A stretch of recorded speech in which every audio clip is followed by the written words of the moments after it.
કમાલ કરી ઇસરોના ચંદ્રયાને, કમાલ કરી ચંદ્રની સપાટી પર ચાલી રહેલા પ્રજ્ઞાન રોવરે જે કાર્ય વિશ્વનો કોઈ દેશ ન કરી શક્યો એ કાર્ય ભારતે કરી બતાવ્યું. નમસ્કાર, આપ જોઈ રહ્યા છો સંદેશ ન્યૂઝ, તમારી સાથે સત્યની સાથે, સંદેશ વિશેષ સાથે હું છું નુપુર.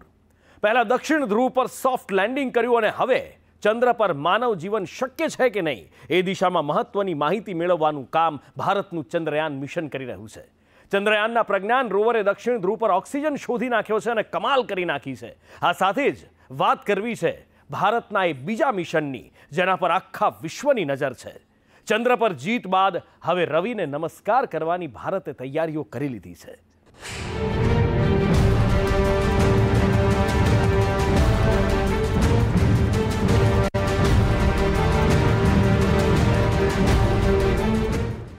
ઓગસ્ટ 2023ની સાંજે 6:04 ચંદ્રયાન 3 સફળતાપૂર્વક ચંદ્રની સપાટી પર ઉતરાણ કર્યું.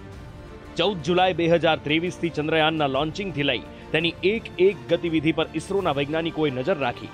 ચંદ્રયાન 3ના ચંદ્રની કક્ષા પર પહોંચવાના, તે બાદ ચંદ્રની સપાટી પર ચંદ્રયાન 3નું સાવચેતીપૂર્વક ઉતરાણ કરાવવું, વૈજ્ઞાનિકોની મહેનત અને દેશવાસીઓની પ્રાર્થના સાથે ઇસરોને ચંદ્રયાન 3ના સોફ્ટ લેન્ડિંગમાં સફળતા તો મળી, પણ એ બાદ નવી પરીક્ષા શરૂ થઈ અને આ પરીક્ષા હતી ચંદ્રયાન 3 મિશનના મૂળ ઉદ્દેશ્યની. ચંદ્રના દક્ષિણ ધ્રુવની સપાટી જ્યાં અત્યાર સુધી કોઈ દેશ નથી પહોંચી શક્યો, ત્યાં ભારતે પહોંચીને ઇતિહાસમાં નામ અંકિત કરી નાખ્યું. સંસ્કૃતિ અને આધ્યાત્મ સાથે જોડાયેલા ભારતે દુનિયાને જવાબ આપ્યો કે વિજ્ઞાન અને તકનીકી ક્ષેત્રમાં પણ ભારત સર્વશ્રેષ્ઠ છે.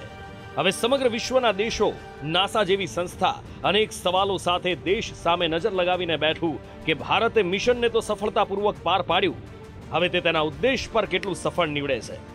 ચંદ્રયાન 3 કઈ વસ્તુઓની શોધ કરી શકે છે? 7 દિવસ વીત્યા બાદ હવે ચંદ્રયાન 3ના વિક્રમ અને પ્રજ્ઞાને કયા કામ કર્યા? ત્યારે આવા અનેક સવાલોના જવાબ ચંદ્રયાન 3ના પ્રજ્ઞાન રોવરે આપ્યા છે. ચંદ્રની ધરતી પર ઉતર્યા બાદ ઇસરોને ચંદ્રયાન 3ના પ્રજ્ઞાન રોવર અને વિક્રમ લેન્ડર તરફથી નાનામાં નાની જાણકારી મળી છે અને ઇસરોએ આ તમામ માહિતી દેશવાસીઓ અને દુનિયા સુધી પહોંચાડી છે. ગયા બુધવારે પાર પાડવામાં આવેલા મિશન બાદ દરરોજ એવી જાણકારી સામે આવી રહી છે જે જાણીને દુનિયાની આંખો પહોળી થઈ રહી છે. ચંદ્રયાન 3ના પ્રજ્ઞાન રોવરે 29 ઓગસ્ટની રાત્રિએ મોટી શોધ કરી અને કમાલ કરી, અને એ શોધ છે ચંદ્ર પર ઓક્સિજનની. જી હા, ચંદ્રયાન 3ના પ્રજ્ઞાન રોવરે દક્ષિણ ધ્રુવ પર ઓક્સિજનની શોધ કરી છે. પ્રજ્ઞાન રોવર પર લાગેલા લિબ્સ પેલોડ એટલે કે લેસર ઇન્ડ્યુસ બ્રેકડાઉન સ્પેક્ટ્રોસ્કોપીએ ઓક્સિજન શોધવામાં મદદ કરી અને આ યંત્ર ચંદ્રની સપાટી પર ખનિજ અને રસાયણો શોધવાનું પણ કામ કરે છે. ખનિજ અને રસાયણોની પુષ્ટિ કરવા માટે જ આ યંત્રને પ્રજ્ઞાન રોવર સાથે જોડવામાં આવ્યું છે. ભારત દુનિયાનો પહેલો એવો દેશ છે જેણે દક્ષિણ ધ્રુવ પર ચંદ્ર પર ઓક્સિજન હોવાની પુષ્ટિ કરી છે. આ ઓક્સિજન મિનરલ ઓક્સાઇડના રૂપમાં છે. ત્યારે ઓક્સિજન મળવાથી ચંદ્ર પર માનવ વસ્તી કેવી રીતે શક્ય બની શકે છે, હવે તેના પર એક નજર કરીએ. એક વાત સત્ય છે કે પાણી વિના માનવ વસ્તી શક્ય નથી.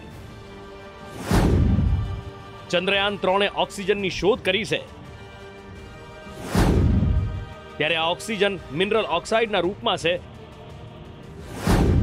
સાથે જ માનવ વસાહત માટે હાઇડ્રોજન પણ હોવું જરૂરી છે. ઓક્સિજન અને હાઇડ્રોજનના સંયોજનથી પાણી બને છે અને હવે હાઇડ્રોજનની શોધખોળ હાથ ધરાઈ છે. જો હાઇડ્રોજન મળી જાય છે તો પાણી હોવાની સંભાવના વધી જાય છે અને પાણી હશે તો ચંદ્ર પર જીવન સ્થાપિત કરી શકાશે. ચંદ્રયાન 3ના પ્રજ્ઞાન રોવરે ઓક્સિજન સહિત રસાયણોની શોધ કેવી રીતે કરી, તેના કામ કરવાની તકનીક શું છે, હવે તેના પર એક નજર કરીએ તો લિબ્સ નામનું યંત્ર રસાયણ શોધવાનું કામ કરે છે. પ્રજ્ઞાન રોવર પર લાગેલું આ યંત્ર શોધખોળ કરે છે. લિબ્સ ચંદ્રની સપાટી પર લેસર કિરણો ફેંકે છે. આ લેસર કિરણો તીવ્ર ગતિએ ચંદ્રની સપાટી પર પછડાય છે. ચંદ્રની સપાટી પર આ લેસર કિરણો પડતા તીવ્ર ગરમ પ્લાઝમા ઉત્પન્ન થાય છે. સૂર્ય તરફથી જેમ કિરણો આવે છે એ જ રીતે આ પ્લાઝમા પણ હોય છે.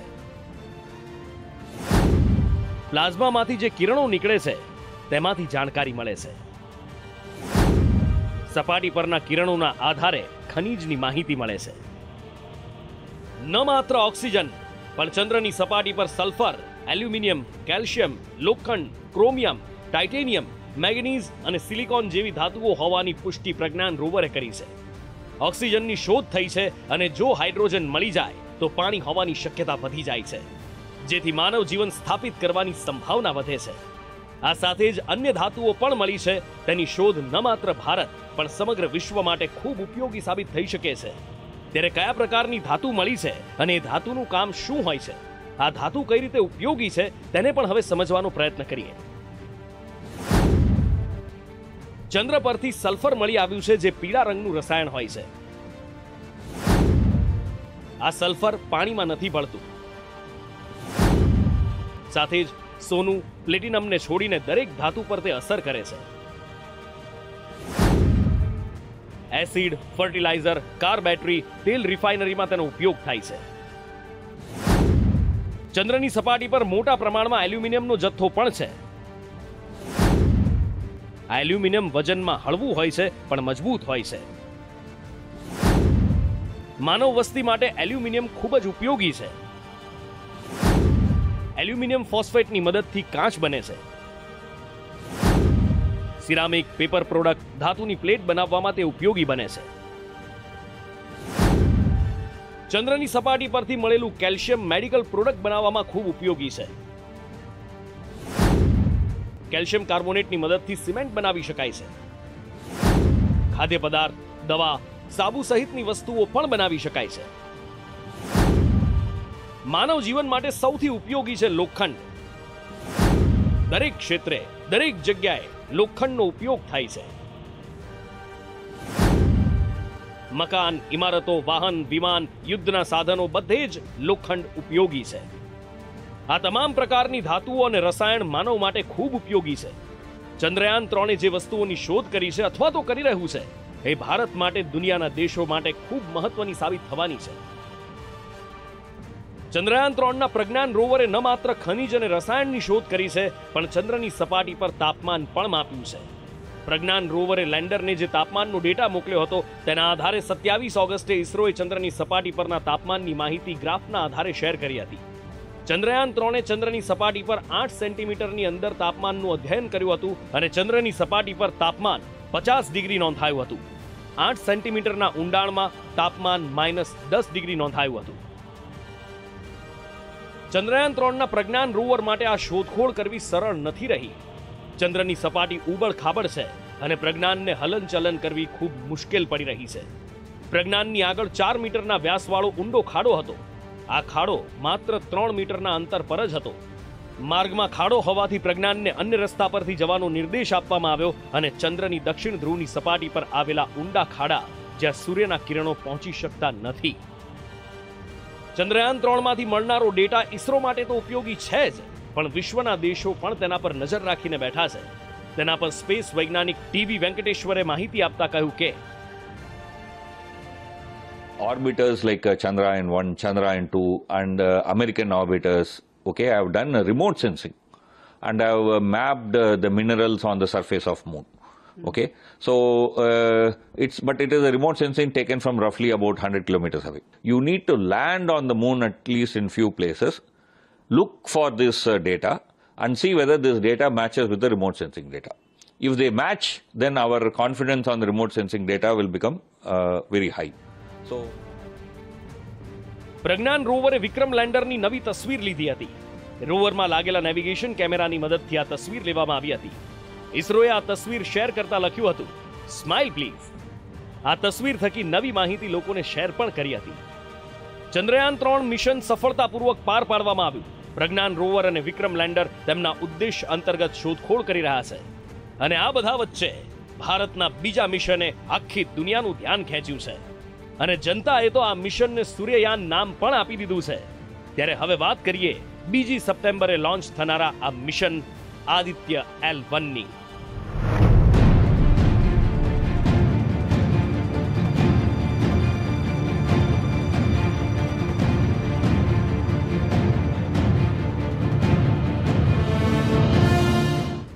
ભારતે આદિત્ય L1 મિશનની આધિકારિક રીતે જાહેરાત કરી છે. આ આદિત્ય મિશન L1. આ મિશન આદિત્ય L1 ને 2 સપ્ટેમ્બરે લોન્ચ કરવામાં આવશે. સવારે 11:50 શ્રી હરિકોટાથી મિશન લોન્ચ કરાશે. PSLV C-57 સાથે આદિત્ય મિશન L1 લોન્ચ થશે. 1.50 મિલિયન કિલોમીટર દૂર ભારતનો આ સેટેલાઇટ L1 પોઈન્ટ ઉપર જશે